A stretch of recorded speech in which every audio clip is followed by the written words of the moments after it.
Hello and welcome to another episode of Unfiltered Rugby League. Today, collaborating alongside the Giant Rugby League Show. Welcome, fellas. Thank you for joining us today on, after the hottest victory of the year. Yeah, at nice the to be here. weekend. Cheers, Jordan, for coming. Cheers, Nathan. Thank you for. Thanks for having us. Yeah, good week to be coming on. A bit of something to smile about this week rather than the usual, as Bradford fans to call us, tea that we have. So yeah. Well, we've still got Shay as usual as well. And Ricky will be joining us on another show. He's gutted this week as viewing figures went down after his appearance last week. So we've got some other boys on. We'll try his best this week and see what happens. But this weekend we're going to be going through some of the latest news and then some of the fixtures from last weekend, looking ahead to this weekend as well. Well, it'd be rude not to start in, Saturday afternoon. A massive victory for Huddersfield Giants. I don't think anyone would have called that, fellas. So talk us through it. What are your thoughts on that? Yeah, go on, mate. Yeah, obviously, just an all-round good Saturday afternoon, that one. Like you said, no one would have called that, and I think for us as Giants fans, we needed that. It was the boost that we needed. The club will be coming, a lot of negativity around it, and what I didn't like is the negativity was coming from other places as well. A lot of other people pointing fingers because of the poor attendance, obviously, that we had in the cup. So that positivity that win gets is just amazing. Then obviously, in terms of performance, I'll let you break that down if you want to. Yeah, performance, we like watching a different side, to be honest. Having Evalds and Clune back obviously made a huge difference. It makes a massive difference to any side if your main fullback and your main halves out. I think that made a huge difference. And then I don't know what it was. I just think obviously there'd been a lot of negativity in the last couple of weeks. Obviously Robbo's lost his job. Can I just ask you, what are your thoughts on that? He must be spitting feathers at Saturday. Well, apparently. I think you're at Siddle, to be honest. But it's one of them, innit? Like, obviously, I saw he put something out on Twitter a few days later after the event. It was all just a bit strange, wasn't it? That he obviously got the sack, we'd take it as. And then it's sort of like we're a little bit quiet. Usually they do reference, don't they, to a point of, Luke Robinson says this or whatever, thanks to the fans and a piece, but kind of came from his own personal account, didn't it? So what are your thoughts on that? It's a tricky one for me, to be honest, because obviously, like any coach in Super League is going to struggle when you've got that amount of injuries. However, the fact that performance was so different to how we'd been playing, and obviously in the earlier games, the injuries have built up over time, so we've lost players gradually as the games have gone on, and the performances haven't necessarily been there. You never ever want to see anyone lose a job, but ultimately it's a results-based industry. I think it was time for some change, and I mentioned this on our podcast last week. I just want someone with a bit of experience, because I think that's what the club lack in the backroom staff, because obviously there's a lot of it was Luke Robinson's first gig as a head coach. Obviously you've got Leroy Cudjoe, who's just come straight out the back of a playing career, and Liam Finn's there and Finn obviously has done some work, but within the Championship. So I think it was the right call by the club. It's hard to make when you've got someone who's got so much loyalty to the club, and he's done so much over time. But sometimes you've got to, if we want to move on and get better results, I think it's the right decision ultimately, for me personally anyway.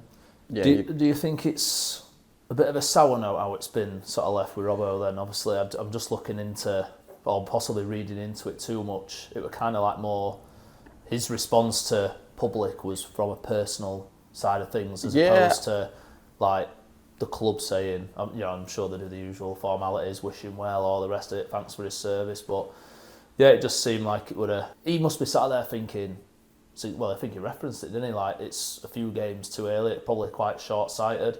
Do you think I know you've just said there, Nath, that you think it was probably the right time. Do you think, Jordan, it was the right time to make a change, or do you think it was a couple of games maybe too early?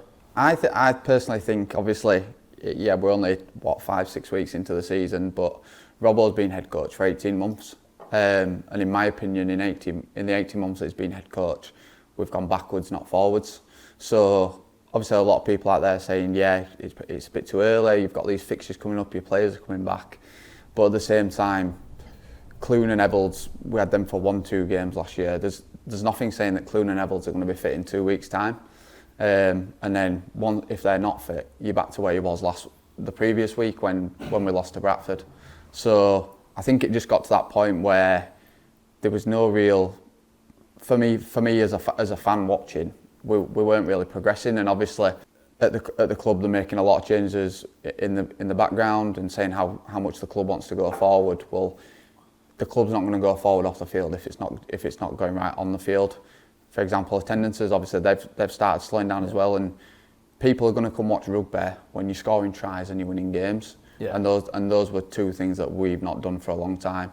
So. I think they're looking at it. They're probably thinking after that Bradford game, like you say, you got Wigan. Well, I don't think anyone fancied Huddersfield to get a win there. Then would have had the week off for the cup, and then York at home this weekend. Yeah, York, and then the cup, wouldn't it? Yeah. So again, that York probably was a winnable fixture. So possibly it could have said maybe out of the two games, if Robbo could have got one, but possibly it's not such a short-sighted decision to factor in other things in, like you say there, the club possibly going backwards instead of forwards.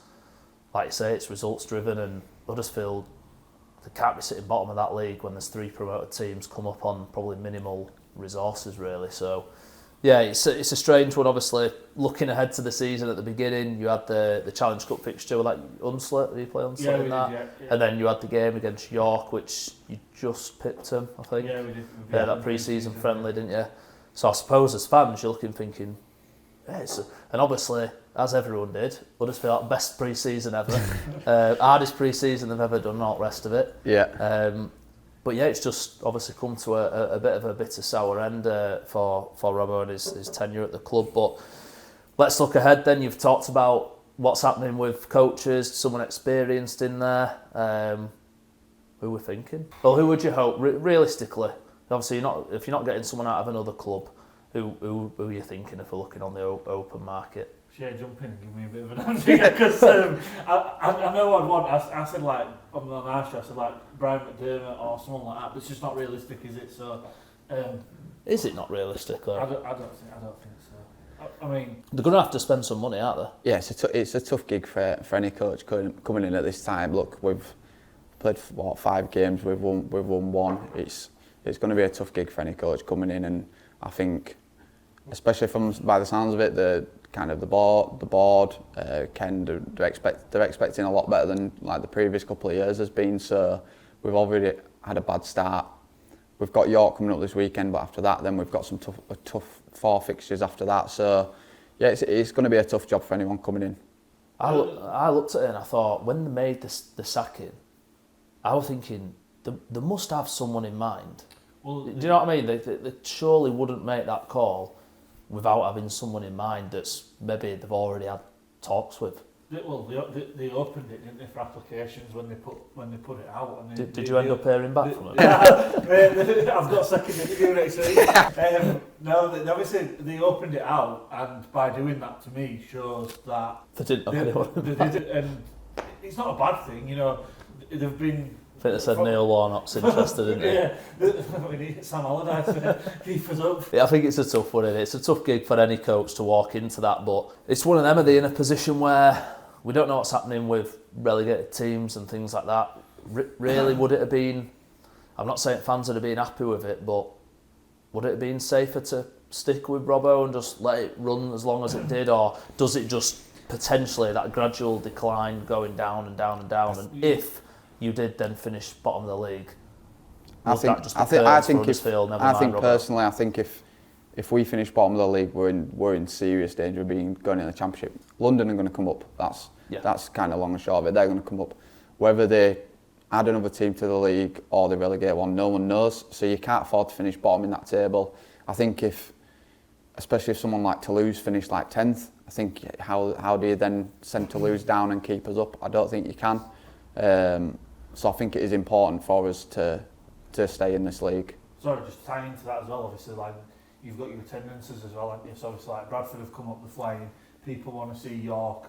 London are obviously doing a lot of things, and they've got the star power they've started to obviously up their attendances. So if you are near that bottom and it comes down to the nitty gritty of it, and you've got no one coming in to watch you, and your performances on the pitch aren't great, then people will just be saying, Bradford York to lose, did it? Can we? Let's bring London up. Because they've obviously all strung I don't know what your guys' thoughts on this are, but when I saw how quickly the turnaround was when they got announced for the 3 teams being in the league, I thought, well, they're all going to struggle, and this is why everyone predicted them to struggle, is because of how quick they had to turn the squads around. But yet, I mean, York and Bradford especially, I think they both look like they belong there.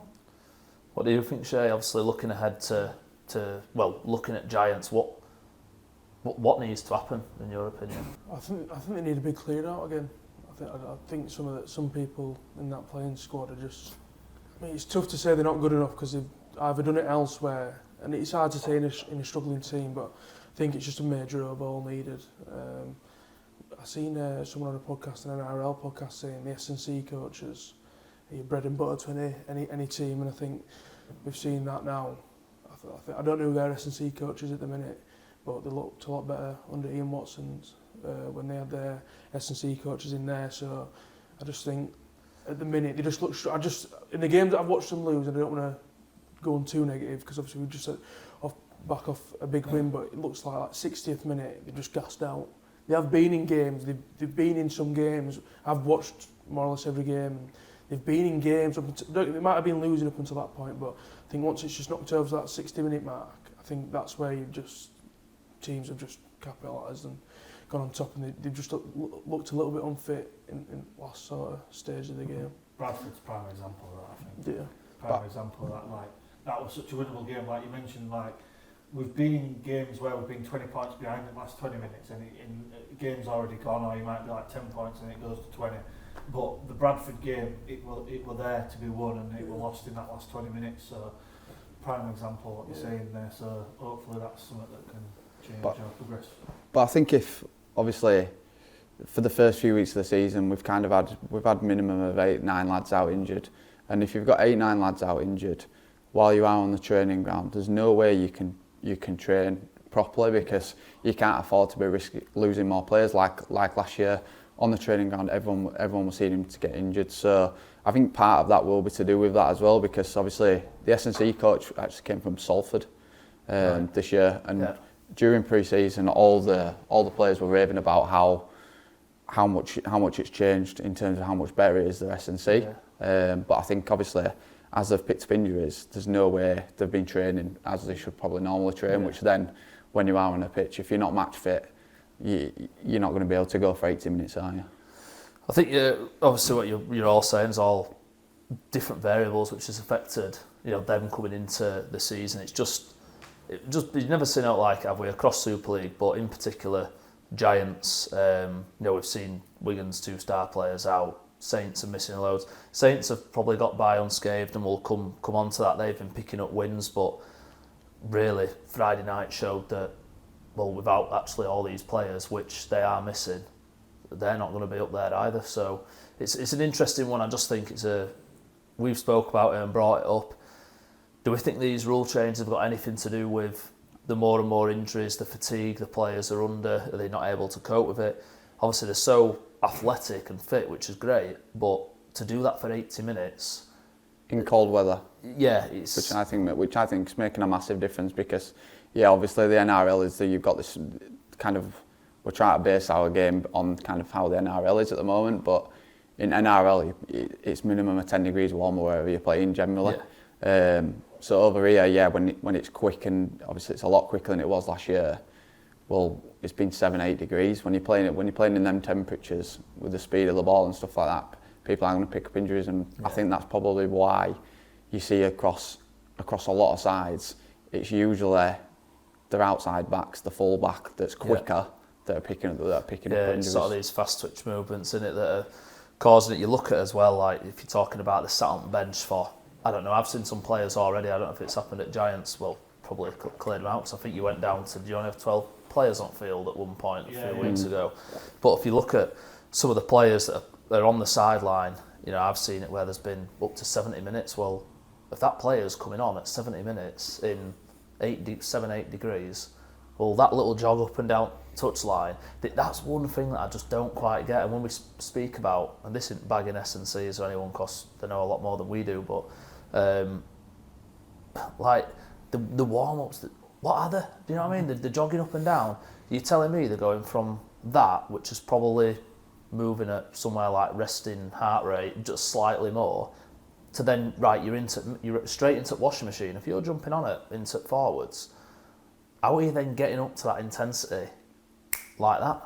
Yeah. You're not going to be able to do it. I just think it's just going to cause more and more problems. As I say, the game's so quick, which for the fans might be a great thing, but I suppose longer term possibly might not work. Yeah, obviously everyone's a lot more physical as well now, aren't they? Like, you see your prop forwards and stuff. Athletes, aren't they? Athlete. Everyone, you've got your wingers who can be like 6'3", 6'4", and they can be touching like 90-95 kilograms, can't they? So every impact's big because everyone like around the pitch they're just strong athletes, and obviously that'll have an impact on it because when you're running at each other and it's 200 kg clashing into each other at whatever speed it is, it's going to happen. But that's why we love the sport, innit? 'Cause it's as tough as they come. Well, I don't know if you boys have noticed as well, but I seem to have seen from my time watching the game from when I was younger, I find that less and less younger players are coming through into Super League. So with the exception of like the Irwin that played yesterday at Warrington, before you used to see, I don't know if you lads remember, like 16, 17 year olds sometimes debuting. I remember Scott Moore debuted at 16-year-old in a Wigan Saints game. You think like that had never happened now because the players who are playing are so physically built, it'd be probably health and safety risk to even put them on field underdeveloped. So that's what we've had at Giants this year, though, really, isn't it? Where we've had, and last season we've had people who've not even had a shirt number, been given a shirt number for the game, and obviously like. Well, could Joe meant to get a shirt of the week? No, I think he were doing training during the week. Well, I think he were never coming out of retirement. But I remember when I was at college, just to like back what you're saying, I remember someone debuting for Giants when I was at college. So that's what I mean. And yeah. Against Saints, to be fair, he got man of the match, but I don't think it doesn't happen really now. No. Apart from like not 16, 17 though. Yeah, exactly that. Obviously a bit later on in career, so to speak, at that point. But yeah, things can only, I suppose, get better. Brian McDermott for you, any ideas, Jordan? Or I don't know, to be honest. I've got a feeling that Leeds Rhinos assistant. Langley. Yeah, I've got a feeling he could be in with a shout. But yeah, I'm not too sure. I'd like to say, it's like I said, I'd love someone like Darryl Powell who's a worker. He'd be like, if I could pick anyone, he'd probably like my perfect choice for where we are at this moment in time. But yeah, but it's a project plan, and it's someone that's the expectations are probably quite low now at the moment. So someone like him could come in like he's done at Cast before, like he's done at Wakey. A lot of experience, and I personally that's what I think we need. Yeah. Whether we go that route or not is another question, depending on who's interested in the role.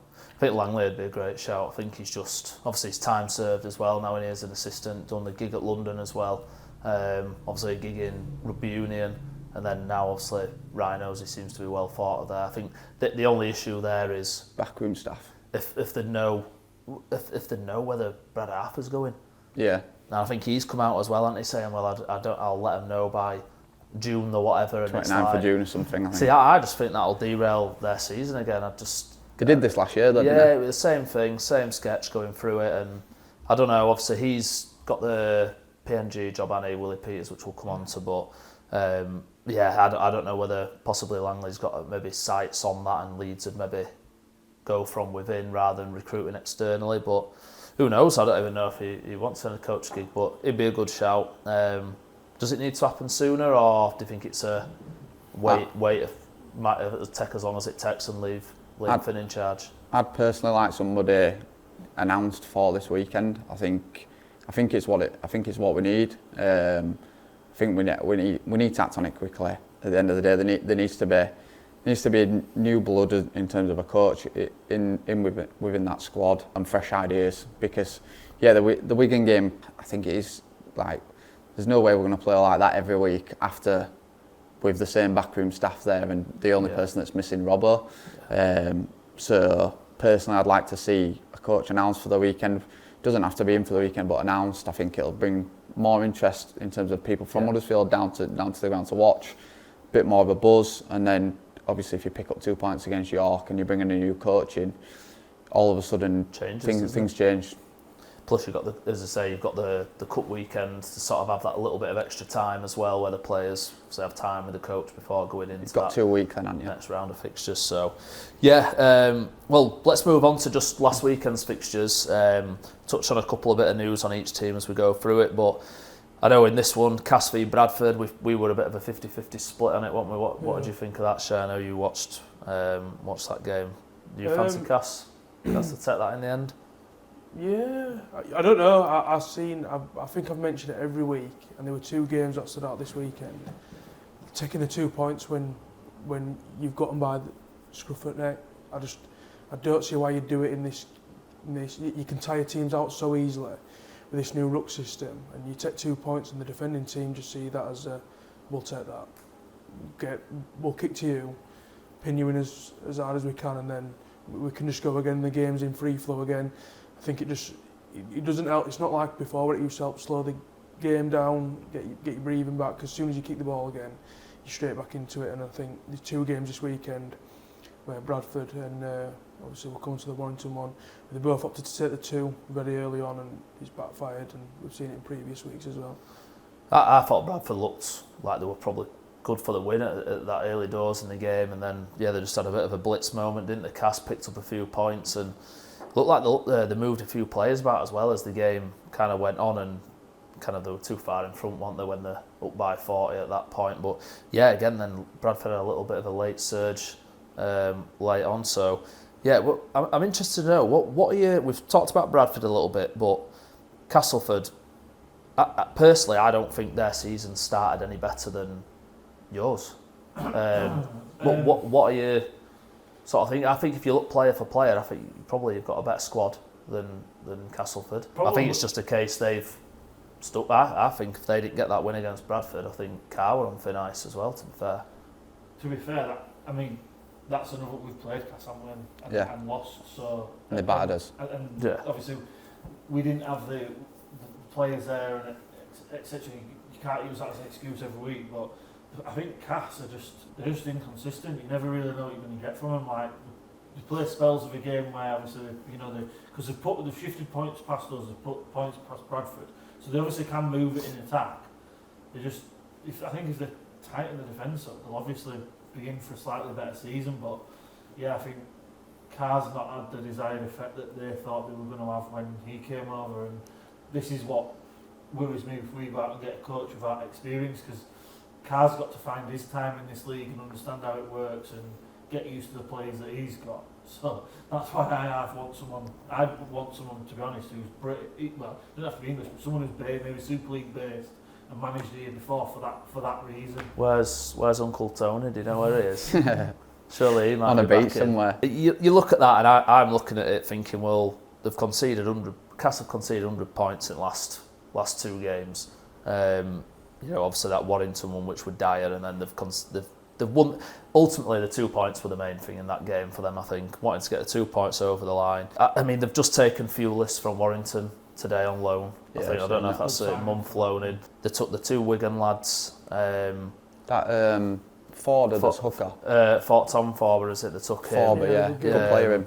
And then obviously the back rower they took as well. And I just look and I think, what does that say about? Because in fairness to you boys, you pulled through a few players from either academy or like your lower sort of squad players in that squad, to the point of obviously running out of squad numbers in the end. Saints have done the same, pulled lads in who no one's ever heard of, but probably don't really get noticed, and they're just shoved in because everyone else makes up for them, I suppose. But Cass don't seem to even be putting anyone in. I've not seen them throw like a youngster in or anything since Fletcher Rooney last season. So is that concerning for Cass fans?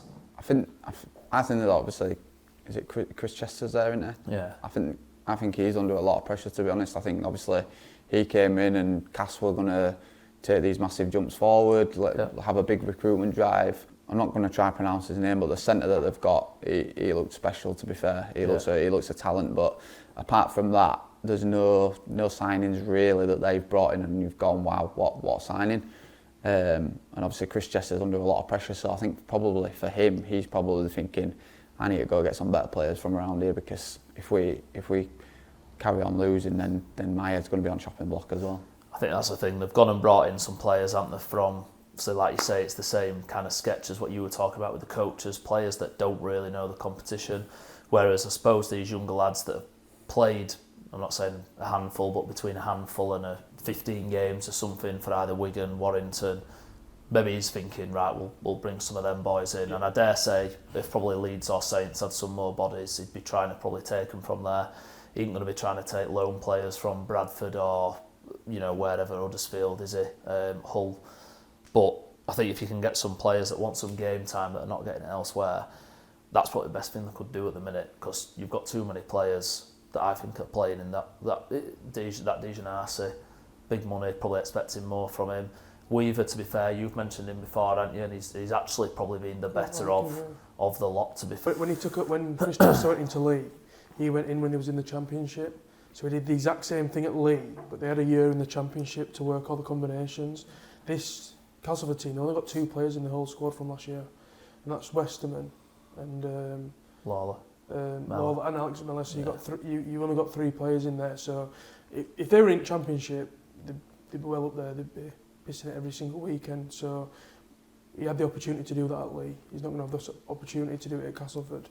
They will come good eventually, but just not every player is going to sign. Same for every club. He's going to be that good. Like I said, there's a few in there though that I think will still be at Cas, in 2 to 3 years. But I think some of the signings that he's made for this season, I don't even think he'll be there next season. Yeah, I think he's going to be quick to make a bit of a clear out there. Sort of a bit of a hire and fire, quicker job. That's what they say. One of the best things in businesses, and let's be honest, it's a business still, in it. So moving on then, obviously Friday's fixtures. We'll just touch on these, but. York narrowly missing out on a win, losing at home to Wakefield. I mean, there were obviously a bit of buzz at Wakefield going into that fixture. We'll start off with that news. Roger Tuivasa-Sheck signing for them. Obviously, he's a bit older in tooth now than what he was when he were flying at Roosters, and obviously then going off to Union and coming back. But still, Dally M winner from 2018, I think. Like that's the difference in it. I seen a tweet, someone put up a picture of their dugout from like 4 years ago, and it was like that, obviously that 6 primary school chairs in dugout and a tatty little dugout, saying how far have they come in that time. And I think it's a bit of a hit or bust for these. 'Cause he's come out on this podcast, Matt Ellis, saying we'll win grand final by 2030, and obviously it's a big call, and I suppose that's what you want. You want that ambition, don't you? But I just hope it don't come back to bite them, where they take on so much, a bit like what Fev did at Championship, and it's come back to bite him. He's invested in it. He's a passionate owner. You can see that when they get 2 points at home, he's always on pitch giving it to fans. He loves it, and yeah, I mean, he's a passionate owner that's putting money into a local club for him. I don't think anyone should ever have a go at owners putting money into clubs, as long as it's sustainable moving forward. I think it's a good sign for Super League as well, to be honest, because obviously we're used to the players going the other way at the moment, and we're losing a lot of talent to the NRL. So yeah, like you mentioned, obviously a slightly older player, but at the end of the day he's coming across to us, and he's going to be there playing in front of our crowds, and if that draws some more people to pop down from, I don't know, an extra 100 fans a game or whatever, Wakey will be happy with that, and fingers crossed he can come across and have an impact, because if he comes across and does well, and then there's some potential investment does come in from the NRL, and he goes back and says, the competition's picking up, we might attract the better players, might come back the other way, do you know what I mean? So I think it's a good signing in terms of the Super League. For Wakey, I think it's a gamble, because they're probably throwing a lot of money at someone when they could have potentially signed someone from within the Super League. Well, for me, he's coming to play full-back, isn't he? He ain't coming to sit on wing or at centre for me. And where does that leave Max Jowett? Yeah. I think he'll play centre, mate. They're not getting rid of Max Jowett. Max Jowett will get 1 shirt next year. You think Tuivasa-Sheck will play at centre? Yeah. I don't see him He's playing. playing on wing, hasn't he, at the minute? So like, yeah. The Warriors know they can't have someone on that money sat on wing. Yeah. That's what it's got to be about. And probably they're thinking, well, we could get someone in probably 2/3 of his wages, and let's be honest, Warriors have started pretty well this season, so they go well naturally. A lot of their contracts will start bumping up as well, It's probably worked for both parties for him to leave at the end of the season, and I can't see him coming to play anything other than fullback, to be fair. But obviously there is a strike position in centre. We've seen it with Latrell Mitchell, Trebojevic, the sort of float between that 1 and 3, don't they? So possibly it might be a case of, as long as they've got 2 players to play both positions, then Max Jowett's future working, so I think for them. Josh Rourke's on a massive contract as well, so them 2 aren't budgeting, and them 2 can't play any other position. So that's what. Well, that's what I was thinking with Jowett. I was thinking, I don't know where else he plays other than fullback, but you've said before you really rate Jowett, and I don't know. He kicks goals as well. How many games do you watch now? Jake Conor the other weekend at Barndore, if you want to put it that way, he missed a lot of kicks in that Leeds game. Lucky to come away with a win in the end. Because missed some yesterday as well, I think. That's what I want about. Yeah, yesterday I think he missed. There were one point he was 1 from 4 or 1 from 5. So you can't. Kicking's massive now, especially with closer games and things like that. And it can change the momentum of a game depending on how far you are behind. So I think Max Jowett's. I think he'll see out his career there, but B, he can't play anywhere else. Be interesting, I think, to see what he does. But as you say, it gives Super League a little bit of credibility, doesn't it? They're in a better position to be able to sign these sort of players. Touching on just players moving over and stuff, where do we stand with the NRL coming in to sort of take over and manage Super League, if you like? Where do we stand with that? I think it can only be a good thing, to be honest. Yeah. My only worry is, as a Huddersfield fan, if they cut the league, where does it leave us? Because if they want a 10-strong league, which they might, and they go in and say, right, well, there's 4 teams out that are going, then as an Huddersfield fan, I'll be honest, I don't see us being there. I think they'll want London as well if NRL come in. I think they'll want London. Yes. A team in capital. I think they'll want that. So then you've got 9 out of 14.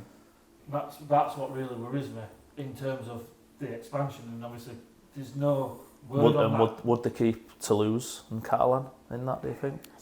I think you're probably keeping one of them, definitely. I think you're probably definitely keeping Catalan. Yeah, and obviously Bradford have come in, and obviously they're getting the attendances. York's quite favourable in terms of tourist kind of attraction, so would they keep York in? It sort of leaves you wondering, well, where does it leave Cass? Where does it leave Huddersfield? These places, is there enough room for 2 Hull teams, as daft as that sounds? I think it's a long way off me. I don't think they're anywhere near making a deal yet. I think everybody's, like all your pundits and stuff like that, they want to talk about it because they want to big it up and make it out like it's a bigger thing than where it is at the moment, because I don't think they're that close. I don't think there's been an offer on the table, and let's be honest, the first offer they're not going to accept. No. There's going to be a lot of changes, so it's a long way off for me. I think they said, aren't they, the owners are, I'm not saying they're digging their heels, I think probably the excitement of it happening, I think the Vegas thing would have stepped forward. Do I think that'll run its course? I think it will. I think they'll probably need to move it maybe sometime soon to keep appetite up for it.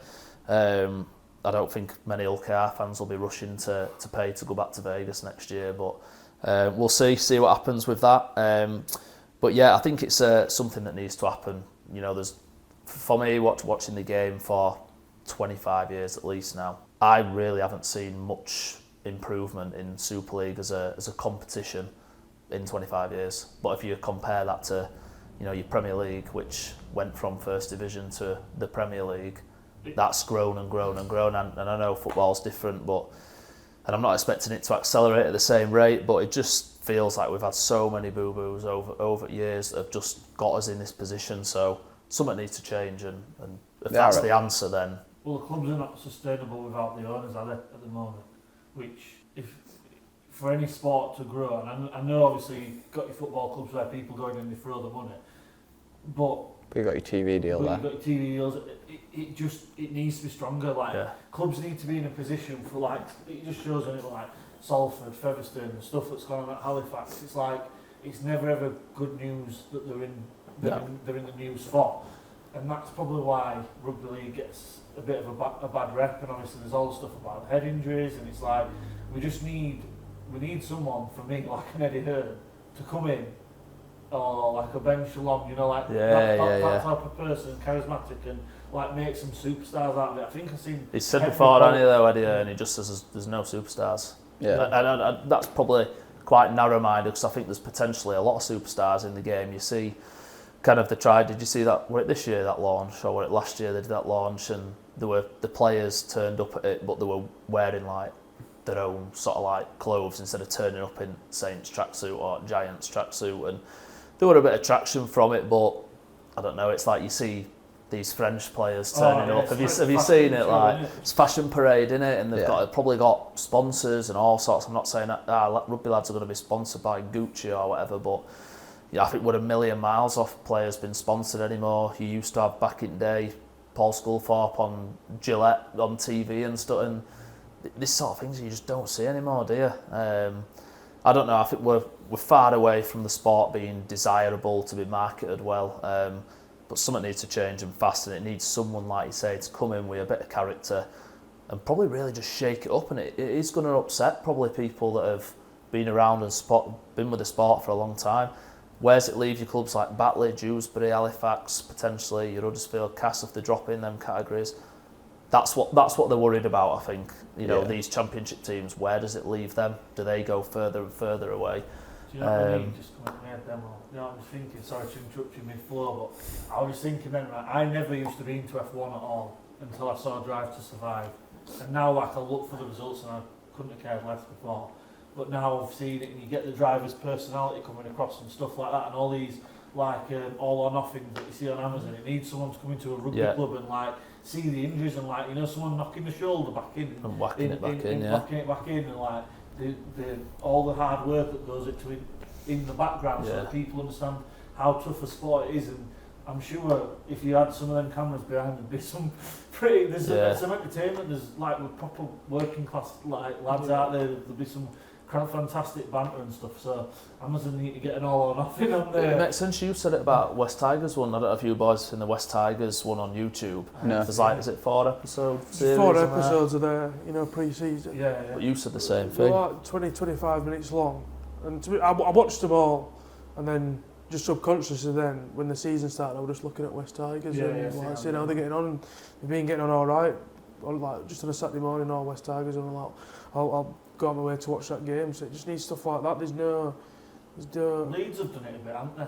Yeah. They've done like a bit of a thing on it, and I think if more clubs could pick that up, I feel like that's how you get the personalities, like you mentioned, across. Because without seeing people in like the relaxed setting behind the scenes, you don't know who they are. Cause the report after the game in front of the Sky cameras tells us nothing. You know, and if they do something remotely different, well, God, we heard about it, but it's for all the wrong reasons. Like they've done something wrong. Joe Burgess, innit? Yeah, he was the one that came to mind. But he's got a lot of personality, hasn't he? But then it's like they almost don't. I think they almost don't want it. They want it to come through and say, tough. They want yes people, don't they? They want yes people. They don't want people that are going to be a bit controversial and stuff like that on screen, I don't think. But yeah, it's like, obviously, like you said about that West Tigers thing, obviously, F1, the Drive to Survive, the Prime stuff, well, but Rugby League are doing it on YouTube. Do you know what I mean? Like for example, my dad's not going to go and watch a YouTube video about it. He loves Rugby League, but my dad's never going to be able to find a Rugby League documentary on a YouTube channel. If it's on Netflix or on Prime or anything like that, he'll find it straight away. So it's just stuff like that. I think just touching on it quickly, without digressing too much, someone mentioned to me the other day about sort of Sky, and I think Sky get a bit of a bad rap, you know, in terms of like the funding that they provide's not great and all the rest of it. But someone was saying to me, like, if it ended up on like DAZN or something like that even if it was more money, that could be disastrous for the sport, because it wouldn't even make it to the pubs anymore for some of them. Wouldn't even be making it, and obviously we know, some people manage to find it on the TV somehow, but you know, it's one of them where I'd never thought about it like that, but actually at least Sky are getting the games on. I'm not, you know, we joked the other day, didn't we, it was like Super League plus 52 at one point, but at least the games are on. You know, they're just at crazy times sometimes, which is never great, but it's probably a lot more than what we're getting from. I mean, BBC have dropped off, haven't they? The Challenge Cup weekend were a joke. The coverage is shy on BBC. This is the thing. I sent you that. What do you call it? With a highlight from one of the NRL games this weekend, compared to in the commentaries between that and no, what even happening? Like, not even a try or anything. They were just They live the game, the NRL commentators. How they are talking the game, again, it makes you think like when we needed to be careful what we wished for with Eddie and Steve-O going, because I think it's got worse. Yeah, like, they love the game, don't they? But like now you've got the world of ways, you've got tick boxes.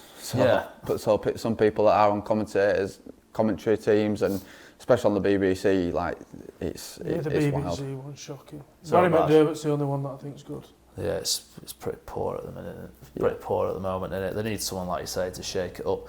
What's to say, like, and as well, why do they feel it's necessary to like getting ex-rugby league people all the time as well? That I'm not saying. I think Kyle Amor started really well, and he's picked up quite a lot of gigs, hasn't he, on the back of sort of doing well with it. But someone with just a bit of like excitement and personality needs to get in. I'm not saying John Wilkins exciting, but at least he adds some kind of controversy in these like discussions. He probably just takes it a little bit too far sometimes. But it's his job, innit? That's all he's doing it for. It's nothing personal. But when he's on the TV and when he's talking about games, you can see the passion in him. You can see how much he loves rugby league, and you can see how much he wants it to do well. So like him, he's a bit controversial, but we need characters like that.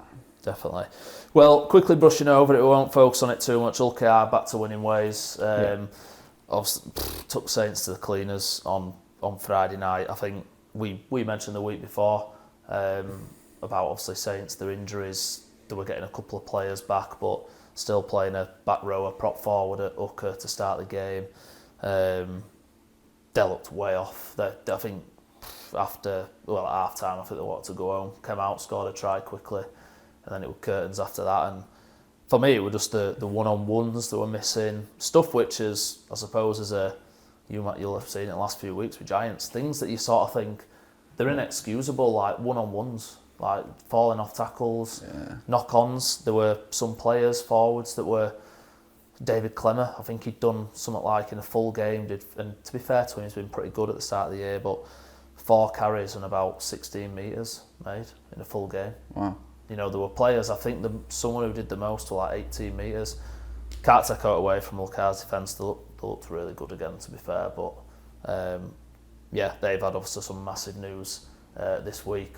Willie Peters on his way. I think they knew before that game, He just wanted an house. I think they knew before the season came in. That's why Watson's Watson's their head coach next year. You reckon? 100%. Yeah, I think that is. Why else would he go there when he could have held out for any head coach job that came available? Because like, you don't know what's going to happen in the season, do you? Like, Arthur could have got an NRL job, suddenly Leeds job could have been up.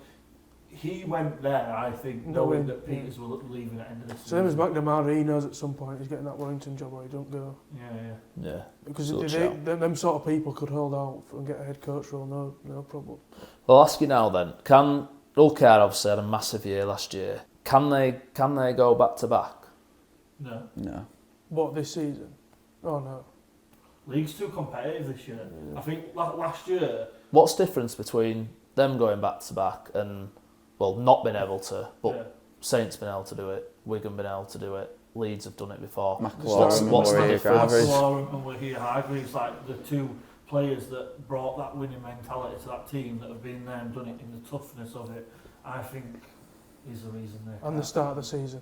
Yeah. Wigan did it last year. They struggled like mad off the back of Bakers, let alone after obviously a World Club challenge as well. Obviously Wigan did as well, but yeah, them two fixtures just ruined them. The thing is, Leeds have gone in the back pocket and all, haven't they? Well, yeah. It does look that way when they play, yeah. The way the Leeds play just totally counteracts how OKR play.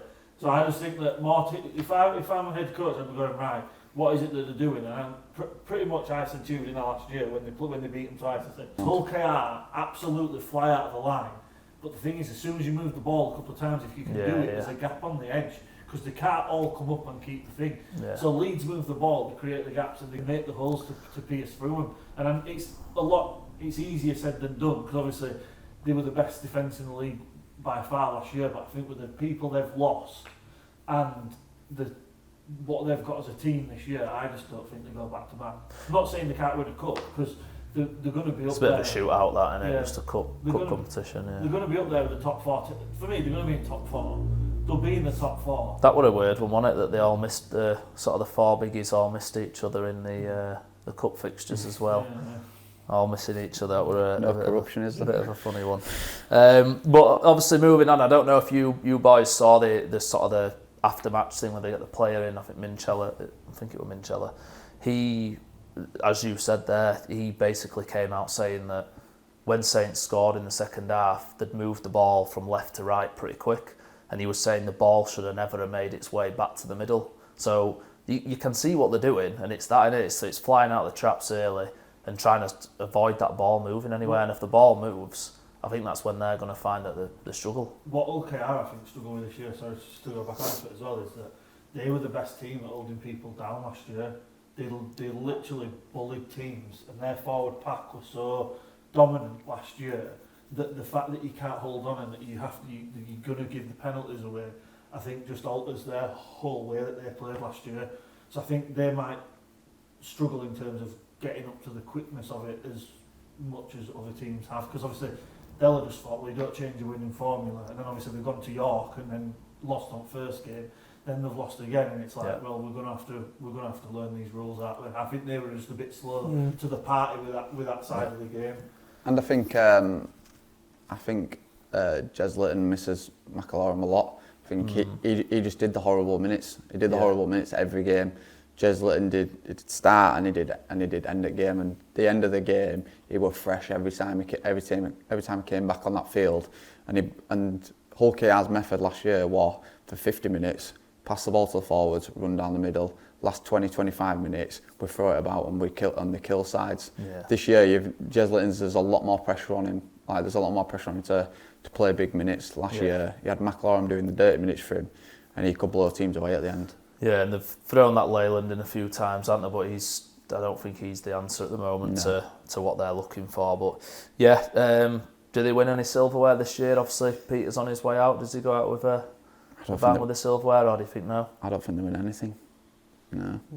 I'm not sure. I think they've got a chance in Cup, to be honest. But I don't think they win the Super. I would probably be inclined to possibly agree more with that. I don't think Super League. I think that's maybe a step too far this year. Definitely not league leaders. Obviously, that'll be one of the other teams around there. But you never know, do you? Strange things have happened. So, yeah, definitely.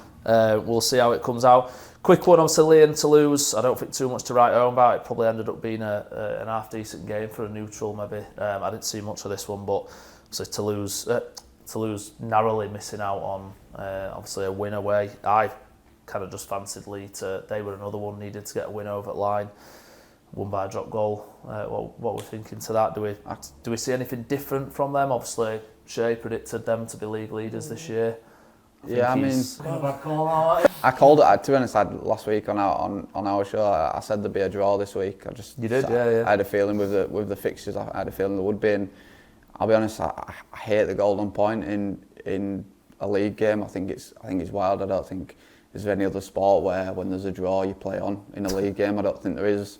And I just think when you have got golden point, if there are those close games and there are those draws, for them to get 2 points, for them to get none, it's just widening the gap. When really it's going to make it a closer league if there is those draws, because both sides are getting a point. And I just don't think in the league system you should have a golden point. I think it's crazy. There were a few times, good point that, because there were a few times that year when London Broncos were up and they did all right, didn't you? But I think they missed out on X amount of points through losing in golden point.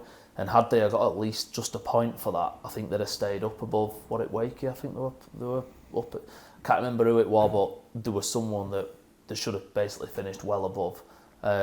Sure it was Wakey, it might have been. But yeah, it sort of feels disastrous, doesn't it, at that point when you've played, you've gone that hard for it, and you think, you know what, we'll get to the end of it with a draw, take a point. I think they've tried to incorporate it to add a bit of excitement, but it does for one set of fans and for other you're going home and players thinking, I don't think it does. I don't think it does. I think a point at the end of the game. I think because then that last 5 minutes of the game, both sides probably are going for that drop goal more than they are in the 80 minutes, because then it's a toss of a coin then, because whoever gets ball attacking first, your chances are you're going to have a chance to take a drop goal, especially with the speed of the ruck this year. Yeah. I agree. And then on Sunday's games, we've got FC. I've seen them in the first half and they were sort of like well cleaner. Catalan looked like they weren't even off the plane. I think it went to a Catalan fan at one point. He seemed happy enough, but I don't think I'd have been happy over and all on a Sunday afternoon, so I don't think it was particularly warm either. But 24-20 against Catalan. Catalan have had a few good wins, probably took a lot of juice out of them last week, missing a couple of key players this week. Yeah, you've said before, haven't you, Shay, we're not seeing too much from FC, but obviously they've picked up a couple of wins there at home in the last couple of weeks. They're going into Derby with 2 wins in a row, 2 wins on the bounce. Can you see Hull FC getting anything from Derby match? Alleviate some pressure for Cartwright anyway, did that win. I don't really see him getting anything from this game against KR. I think KR will pip him in that, but yeah, I mean, it's going to do you confidence, no harm. And I did watch a podcast last week with Zach Hardaker on, and he actually spoke pretty well, to be fair, and I thought it's definitely worth kind of a watch and a listen, because he just speaks about the game and where it's at, and he's quite honest with kind of where the game's at as well, which obviously going a bit off on one there, but yeah, I think he spoke pretty well, to be honest. Yeah, he's been class for them, hasn't he, really? Yeah. And I would definitely one that we're probably thinking, don't know what sort of signing that is, but Good probably signing, don't yeah. like the right one. But looking back now, he was their player last year, wasn't he? And a good start to the season, what ended up in a tricky finish. But where are FC then? Are they 2 years ago? They were obviously getting tanked by everyone. Myler comes in, adds a big clear out early doors, brings in some kind of astute signings, made some big signings. Obviously, they took a big gamble on Price and sort of him. Asiata coming in, who's unbelievable for them when he's playing. It's just keeping him on the pitch. Where are they in comparison to where they were 2 years ago? When you talk about Castleford being under pressure, if you looked at Hull FC's wage bill and Castleford's wage bill, I think you'd be... I know you'll think Hull FC's be bigger, but I think it's bigger by at least double. And I don't think Hull FC are any better than Castleford. I think that second half I thought were quite poor from FC. They just got split open everywhere, and they could have quite easily gone on to lose the game. Catalan did have the ball on their line in the last sort of 5 minutes. They had 2 sets, and then they knocked on towards the end, so they could have quite easily gone on and won that. But I think this season, I think he's under massive pressure, Cartwright, and another bad run of 2 or 3 games. I think pressure could quite easily mount on him, because the amount of money Hull FC have spent, they aren't going to stick around long waiting for success. Yeah, he's had a bit of time now, hasn't he, Cartwright? So it sort of makes you think, really, that I know they've had injuries at the start of this year. Again, just we mentioned it before, but the price thing was, you would expect someone to have a big year. I mean, I was once saying that he potentially could get Man of Steel this season, play his way into the Ashes squad, because I think that one shirt's up for grabs in that England team. I don't think Wellesby's a shoe-in for that anymore. Not now, he's injured.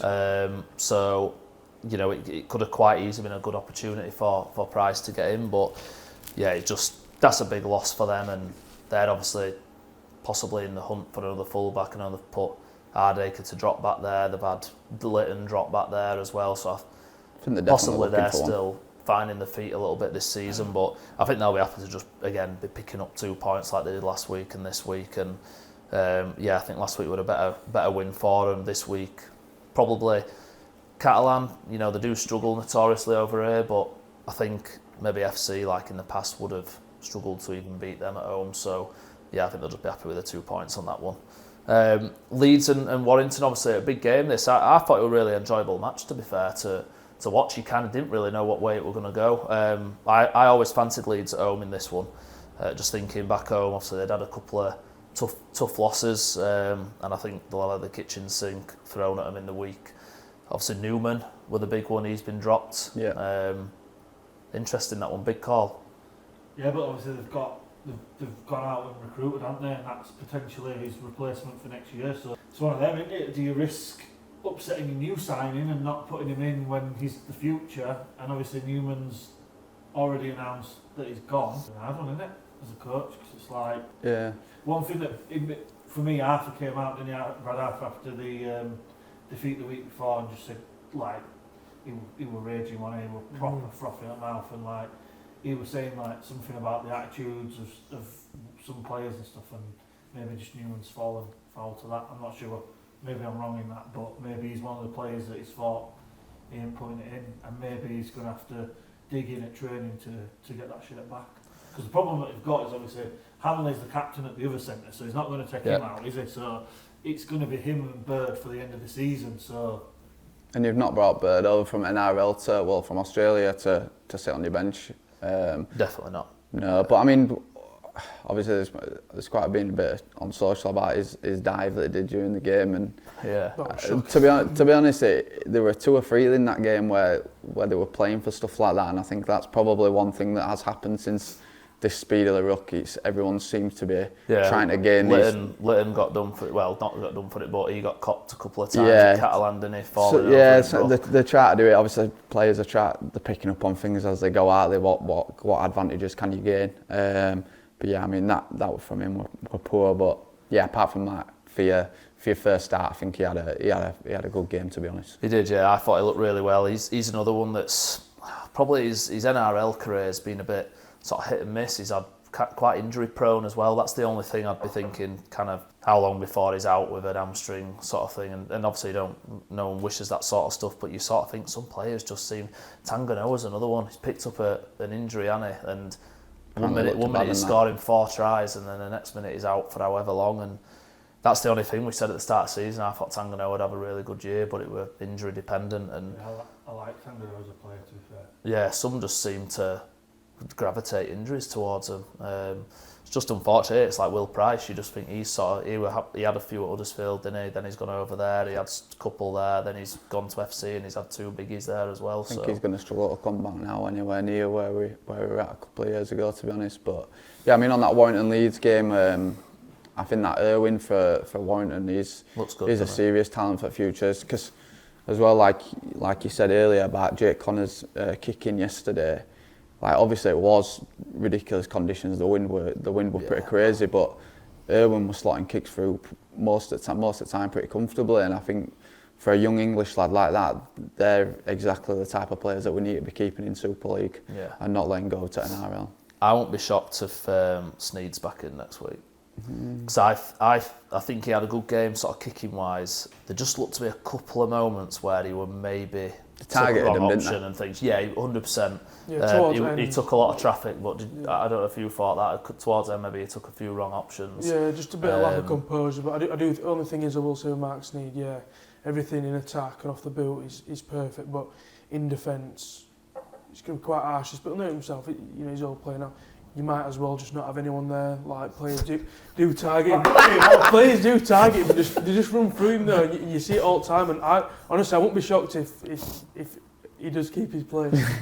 Honestly, I think it's important for Warrington for him to keep it. 100%, yeah. And I think if they're going down the line, they've already said, aren't they, that he's well thought of even over other side at Globe, and obviously they've put him on I think he's 2030s contract, so they've put him down for a little bit. But as we know, what do they mean? Not a lot really. So if he's getting out of it, he'll get out of it. But I thought he looked a bit bigger as well, to be fair, compared to when he sort of came in last season towards the end. So could be due to what's it called? Thingy's comments. Elijah Taylor. Yeah. We're going to touch on that actually. Yeah. Did you see the comments from Elijah Taylor saying that they're all about Tuivasa-Sheck not to go over?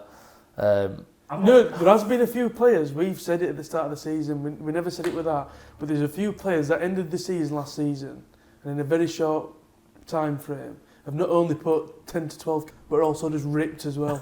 Must eat a lot of chicken. Yeah, chicken and rice. Yeah, fish and rice. It's not like just from like playing like amateur and stuff. Yeah. And like being that, and when I was doing it, I was like playing national level at 16, 17.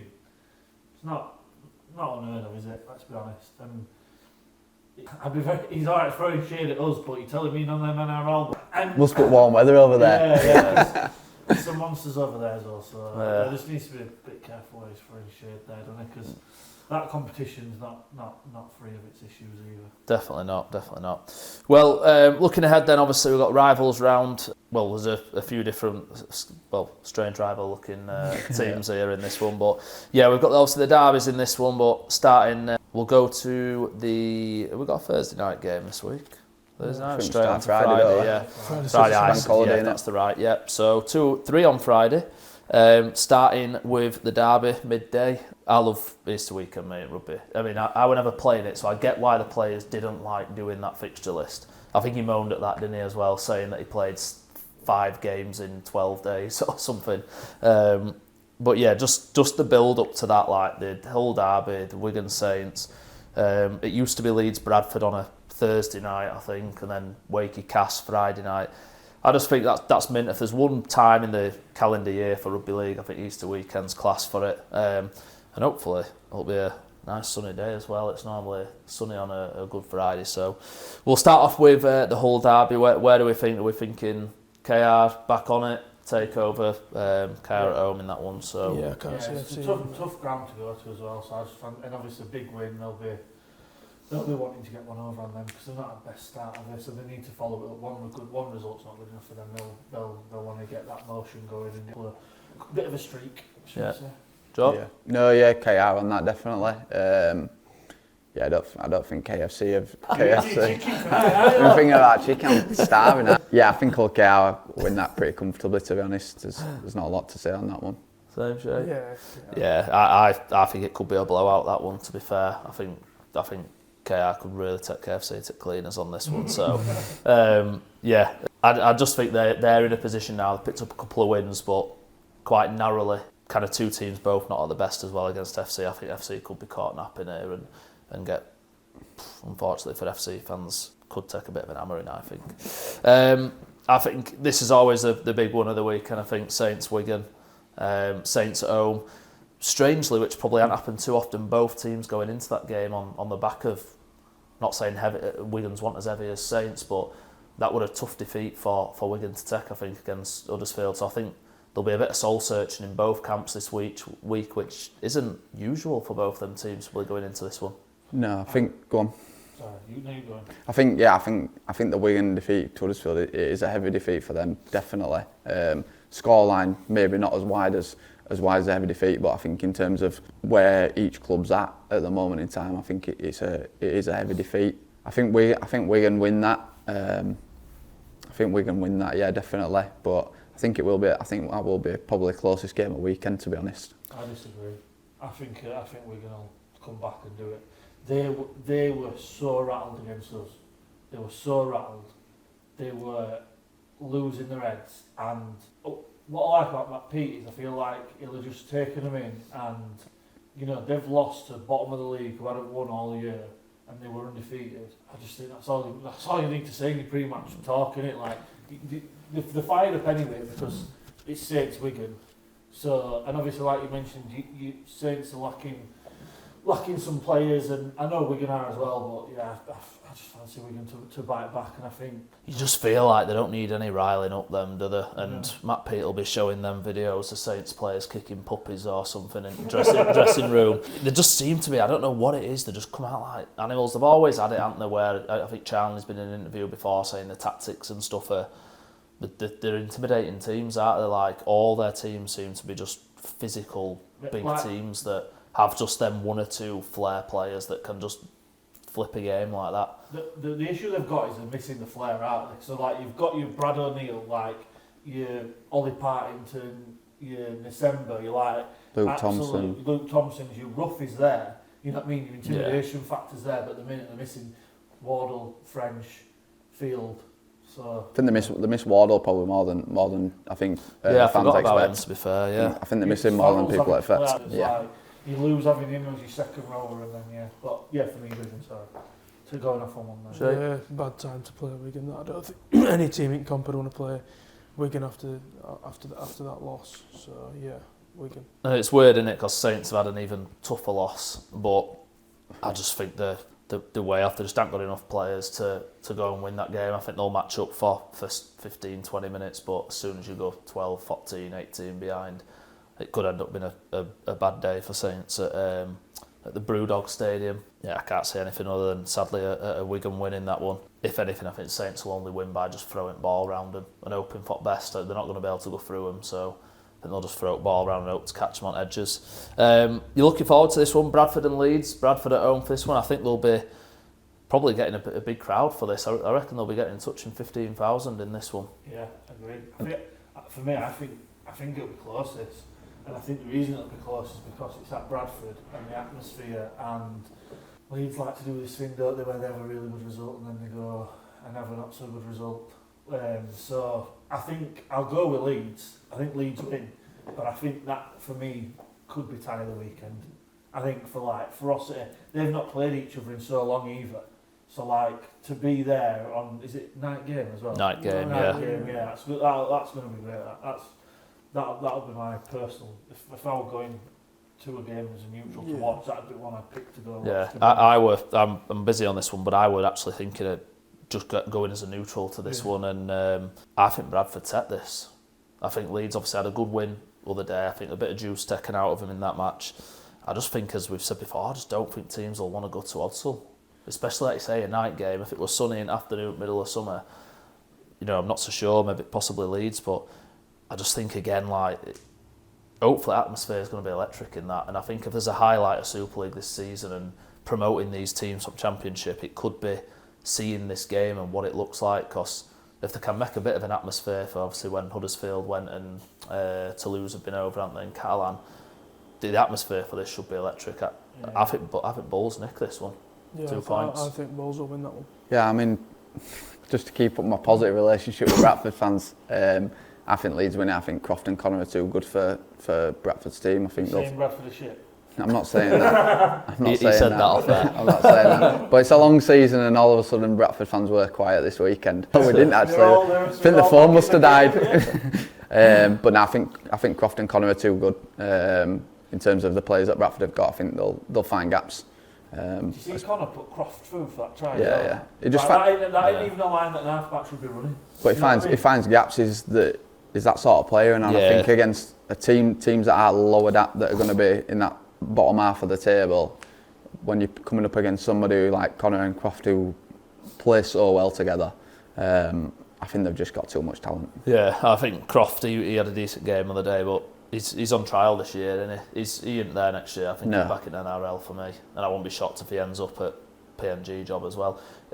A story for another day with PNG, but surely they're not getting hot players to base themselves in PNG. Yeah, they are. Are they actually? They're doing it. See, I were thinking they were going to be setting them up in Australia somewhere and then sending them over. I think that could be like a hybrid thing. I think that could be a failed project, mate. And I know NRL don't fail at a lot of things, but is that a desirable place to go? No. Money talks. I'll tell you what, mate, if they're offering me a gig out there on podcast, Giants next week. We've heard your tactics on show tonight, and if they want me down there as a podcast, then I'm available, and I will send you my details. It's cheap as well. You've got to be greedy for money to be going there, and I know obviously I know it's going to be tax free, so of course you're going to get players going there. But honestly, what sort of money do you reckon Willie Peters is on going to? I don't know, but it doesn't matter if it's tax free in it, so it might just be normal. You'll need to be there 2 years, I'd imagine, for it to be tax free. I bet. Not instantly. The problem, I think what backs your argument up is they'll have players going, and they'll go, "I'll go for 2 years," and then they'll go. And they'll just go back, and then they're going to have this revolving door where there ain't going to be. For 2 years, you might say, right, I'll put my family in. They don't want to call it a compound, but that's essentially what it is. Yeah. So they'll say, oh yeah, for 2 years I can handle it, and then next thing you know, people's missuses, you know what I mean? There's only so much you can do. They want to go back to, like one of the big cities and you designer shops, etc. You can't live a normal life. I think that's the problem. You're not shopping at Selfridges there, are you? No. Not a chance. It's a single man's game. That. Do you think they'll be on the rob from Super League for some players then? 100%.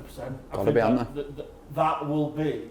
I mean, Peters, he's had the cream of the crop, and he like to look at, and he'll just be going. I think Lockie Lamb he'll go there as well. Yeah, and it'll just be like, the easiest thing. I mean, it's the money, isn't it? Yeah, it's got to be. You've got to think as well. They've only got to do it during season. They'll be able to get out there for off season. Money talks, doesn't it? Money talks. Does. Won't skim over it, but Giants and York. Got to fancy your boys for this, surely. Back it up after a big win the other day. Yeah, I'm going to go Giants on that one. Got to do, aren't we? I think so. I think Giants will get a win there, and like you say, it could really sort of turn people's viewpoints on Giants this year, because as you say, there could be a few more teams sat on 4 points at that point. So we need the win. Need the win. Got to back it up. Got to backside it up. You've got to go into that break with a win, I think. All hard work they did last week is to lay the foundation for this week to go out and play, because if you don't beat York, and then we'll mention it again, you've got another 200 games. It's just a game we need to be winning. Yeah. So. And if you're gonna push up the table, you can't just win one game out of 6. You need to be putting, even if it's a run of 2 games or run of 3 games together. Like I say, if we win at weekend, I don't see the 3 teams above us winning. All of a sudden, we jump up to 10th, and then you've got people like Kyle Amor that's saying Ken Davies pissing it in the wind. All of a sudden, things change pretty quickly. That's the funny thing, isn't it? Sport can change week to week. So Wolves and Lee could be a good fixture. This, to be fair, I think obviously Wolves coming on back of a tough loss. I've said from the start of the season, I know Warrington were unbeaten up to the other day, but I've never been convinced by them, even with that win over Cass. I think Lee win this one, even at Warrington. I think they back it up, and I wouldn't be shocked if Warrington fall into that. I'm not saying a capitulation, but I don't know what it is. I don't think they've got a big enough squad, Warrington. I think as soon as they start getting a few injuries, I think they'll be really down on troops. I think they rely on a couple of players more than others. And yeah, I think Lee, like I say, on the back of a win the other day, even though albeit a narrow win, I think they could easily pick up a win here. They've won here before. I don't think they're any stranger to doing it again. I think a big thing for Warrington, and he went very underrated for us, is Luke Yates. He went off injured for Warrington against Leeds at weekend, and he does a lot of work in that middle of the park, a lot of tackles, carries a lot of balls. I think he does a lot of work, so whether he's got a long-term injury, I don't know. I do think Warrington will go and win this game. I just don't think Lee. I've watched Lee a few times, and they just look like a different team. They look like they've never played together half the time. So I think Warrington will win it. But again, players like Luke Yates, Warrington need those players because they've not got the biggest of squads. But when they do keep players fit, they've got a very tidy squad. Yeah. The issue they've got is they don't have a big pack neither. So without Yates and Tanganova, I mean Yates isn't the biggest, but he tackles hard and he runs. Like a bulldog, so, innit? Yeah, very underrated player. Yeah, I'm going to go. I think I'm going to join you. I think I'm going to go for Lee on this, and I think it's just purely down to maybe Warrington are going to suffer a few of them injuries, and I think they might have to welcome a few players back and then go on a bit of another run. But yeah, Lee for me on this one. Shay? Yeah, I'm going to go Warrington that one. I think Lee have been poor this season. I don't think any Lee fan will have been. I thought they were poor, really poor against Toulouse still. Yeah, I can't see them going there. Wolves beat them every game last year as well, so I can't see why they're going to go there and win on Saturday. That's your free tickets gone for the rest of the season, I think. Catalans and Toulouse. I'm just going to straight out Catalan for this. I feel like I think there is a gulfing difference in the two teams.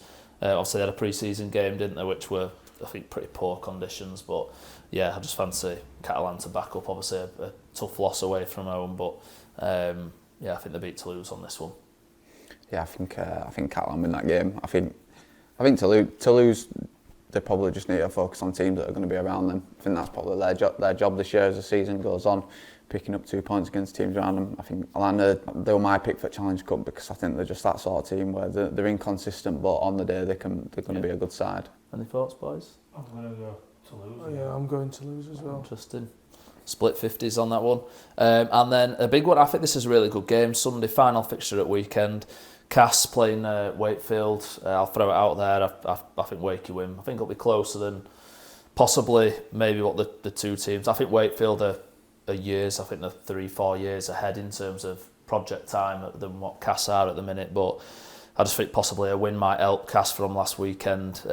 Trinity backing up a tough game against York. But yeah, I just think Trinity are probably picking up a little bit of momentum now, pushing forward. So yeah, I'll go with Wakefield on that one. Lucky for me on that, yeah. Cass have not offered a great deal, have they? And I just think Wakey will be a bit too strong. They've got some better players in the 13, and I think they'll just pull through on that. Yeah, same for me. I think Wakey are just a better side. That's where they're at. Yeah, Wakefield, I think, even though Cass won last week, they conceded 28, didn't they? So I think if you'd have told people, Bradford have scored 28, who do you think's won? I don't think anyone's going with Cass there. So yeah, conceding 28 against Bradford, they're going to be hard pushed to score a load of points against Wakey, I think. Yeah. Cool, well that wraps up next week's fixtures, obviously for the Easter weekend. Just before we finish and wrap up, did you see the all-time Super League 13 yesterday? Yeah, I did, to be fair. I think... Were there anyone that was someone that you thought should have been in it? Vinacolo, every day of the week. That, when I was growing up, right, and I played on wing, that's who I want, mate. I will listen to that. When you were asleep. When they're saying, Nathan, you're prop this weekend, you're visualising scoring at touchline. Honestly, he just... He was scared of him, wasn't Oh, mate, he was class, wasn't he? Big Leslie. Same he was off, Shantae Happy in centre. Oh, he was good. And another mention, Team Bradford here, but Deacon were good. Yeah, he was. At 7 as well. And then, what else did he say? We always said like Farrell and your Sculthorpe when we were discussing it, that you were missing. Sean Long. Yeah, I think that were one. Obviously, we were saying that on. I think Sean Long. I thought Sean Long should have been in. Yeah, he should have been. I think he would unlucky on it to be said. I know Morley picked up that, but I'm not sure. You know, I think there's. Yeah, I don't know. I wasn't sure about the Morley one. To be fair. If you say like it doesn't depend on like what they did and how they were there, you could say, well, Sam Burgess. Do you know what I mean? Said that he was a Super League player, wasn't he? But where he did it was in the and where he'll be remembered is in the NRL, innit? So like for Morley, for me, I thought that like Paul Anderson, Barry McDermott, you're just thinking of people Big when Nick I was coming through, when I was coming through watching it, like Joe Vangenaar, do you know what I mean? There was some. God, he was a big boy, wasn't he? Yeah, good player. That, like what we remember, that Bradford team were unbelievable back then, wasn't it? Yeah, you were another one.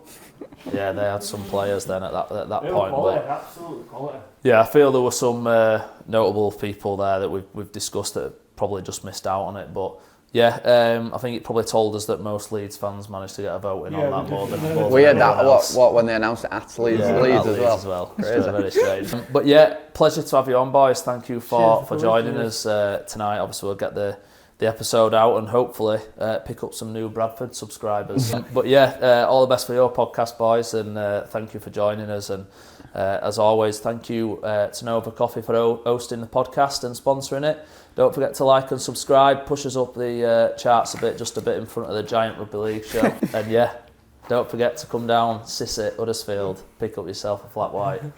No, Nathan will not be working. Cheers, thank you. Cheers, thank you. Cheers, thanks a lot.